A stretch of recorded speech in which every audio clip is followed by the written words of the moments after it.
नमस्कार दोस्तों, मैं हूं अर्पित और एक बार फिर से आपका स्वागत है।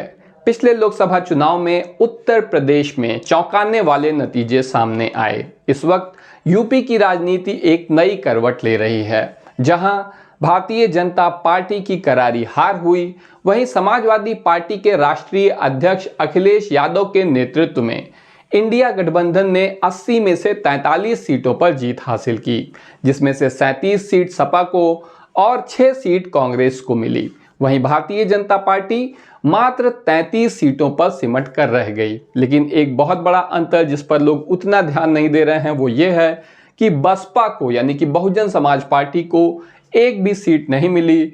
वहीं दलित राजनीति में एक नया सितारा उभरा है जिसका नाम है चंद्रशेखर। इनकी आजाद समाज पार्टी को नगीना से सीट मिली, जब चंद्रशेखर ने खुद नगीना से जीत हासिल की।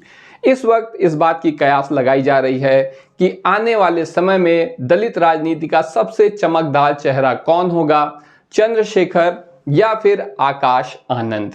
इस वक्त एक बड़ी खबर यह आ रही है कि समाजवादी पार्टी के राष्ट्रीय अध्यक्ष अखिलेश यादव और आजाद समाज पार्टी के सुप्रीमो चंद्रशेखर ने हाथ मिला लिए हैं और आने वाले समय में वो साथ मिलकर विधानसभा चुनाव लड़ सकते हैं। क्योंकि जिस पीडीए को या जिस पीडीए के नारे को, पीडीए के फॉर्मूले को आगे बढ़ाकर उत्तर प्रदेश में ऐतिहासिक जीत हासिल की है समाजवादी पार्टी ने, वो तभी पूरा होगा जब उसमें पिछड़े, दलित, अल्पसंख्यक सभी शामिल हों। आपको याद होगा कि पिछले लोकसभा चुनाव में समाजवादी पार्टी ने गैर यादव पिछड़ों को अधिक से अधिक संख्या में टिकट दिए, दलितों को टिकट दिए।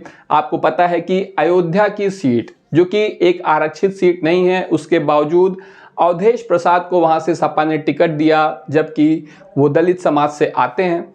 यही टर्निंग पॉइंट हुआ इस चुनाव का। और जिस तरह से अयोध्या में समाजवादी पार्टी ने जीत हासिल की, उसके बाद भारतीय जनता पार्टी के लिए बहुत ज़्यादा मुश्किलें बढ़ गई हैं। और आने वाले विधानसभा चुनाव में ऐसा कहा जा रहा है कि योगी सरकार का बचना मुश्किल हो जाएगा। मोदी जी तो फिर भी किसी न किसी तरीके से एक बार अपने आप को और प्रधानमंत्री बनाने में सफल रहे, लेकिन क्या योगी जी भी ऐसा कर पाएंगे, ये आने वाला समय बताएगा। अभी बात करें चंद्रशेखर की, तो चंद्रशेखर इस समय लोकसभा में सांसद हैं और वो अपनी ज़बरदस्त तकरीरों से, अपने भाषणों से भारतीय जनता पार्टी की सरकार को घेरने में जुटे हुए हैं। आइए देखते हैं, जब उन्होंने लोकसभा में कहा कि ये देश जितना और लोगों का है उतना ही हमारा भी है, और कभी मूछें रखने पर, कभी घोड़ी पर चढ़ने पर, तो कभी मटकी छू लेने पर हमारी हत्या हो जाती है।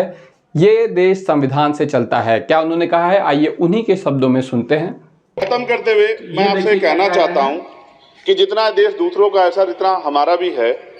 हम मरने के लिए पैदा नहीं हुए, जो चाहता है हमारी हत्या कर देता है। मूछें रखने पे, घोड़ी पे बैठने पे, मटकी छूने पे हमारी हत्या हो रही है। क्या बदला है सर? 70 साल बाद भी दलित, पिछड़े, मुसलमानों पे हिंसा नहीं रुक रही है। सर, मेरा आपसे संरक्षण के साथ ये आग्रह है कि इन घटनाओं को रोका जाए। और देश किसी की बपोती नहीं है, देश संविधान से चलता है सर, और संविधान से चलेगा। संविधान छेड़खानी बर्दाश्त नहीं की जाएगी सर। धन्यवाद। मैं संवैधानिक मर्यादा।